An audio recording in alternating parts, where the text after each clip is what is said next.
तर आज आपण आपल्या चॅनलवरती एक नवीन व्हिडिओ घेऊन आलो आहे। आजच्या व्हिडिओमध्ये आपण ज्ञानोबा तुकारामचे बोल शिकणार आहे। तर बोल एकदम सोपे आहे, काहींचे झालेले असतील, काहींचे नसन झालेले। ज्यांचे झालेले आहे त्यांनी व्हिडिओ स्किप करा, ज्यांचे नाही झाले त्यांनी व्हिडिओ बघा आणि व्हिडिओ बघताना हेडफोनचा यूज करा, जेणेकरून बोल कसे आहे ते तुम्हाला समजून जाईल। तर मी लगेच आपल्या व्हिडिओकडे वळणार आहे। व्हिडिओ शेवटपर्यंत बघा, कसा वाटला कमेंटमध्ये नक्की सांगा। मी अक्षर समजावून सांगतोय, त्यानंतर आपण व्हिडिओ बघितल्यानंतर प्रॅक्टिस करताना एकदम शांतपणे करायची आणि बोल कसा वाटतोय वाजवल्यानंतर नक्की कमेंट करा किंवा व्हिडिओ बघितल्यानंतर कमेंट करा। तर आपण आपल्या व्हिडिओकडे वळूया। एक एक अक्षर समजावून सांगतोय, नीट लक्ष द्या।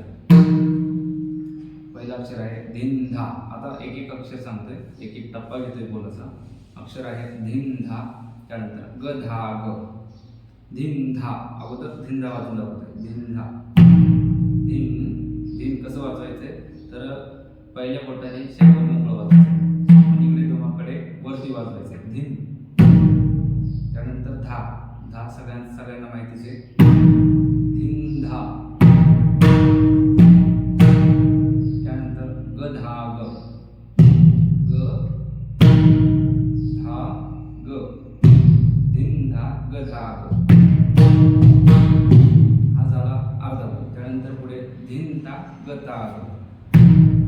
त्याच प्रकारे धिन ता, शेकडे फक्त सिंगल वाजवायचे, ता ग ता ग, ग ता ग।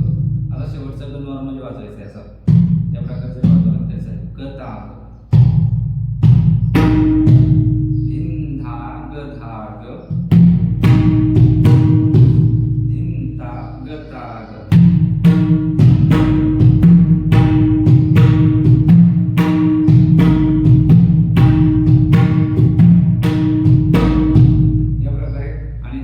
त्याच प्रकारे अर्धा बोल पहिला बोलातला घ्यायचा आहे, त्यानंतर दुसरा जे आहे ते समजून सांगते। त्याच प्रकारे धिन धा ग धा ग, धिन धा ग धा ग, धिन धा ग धा ग। आता पुढे धेत्ता घे न धा ग। धेत या प्रकारे धेत वाजवायचं आहे, शाईवर 3 बोटाने दाबून आणि इकडे वरती ग वाजवायचं आहे, ता, सिंगल ता। धेत्ता घी घी, या ठिकाणी दोमाकडे वरती 2 वेळा, घी घी न धा ग। आता न 3 बोटाने शाईवर वरती दाबून असेल, फक्त शाईवर वाजवायचं, न धेत्ता घी घी न धा ग, न धा धेत्ता घी घी न धा, धेत्ता घी घी न धा, धिन धा ग धा ग, धेत्ता घी घी न धा।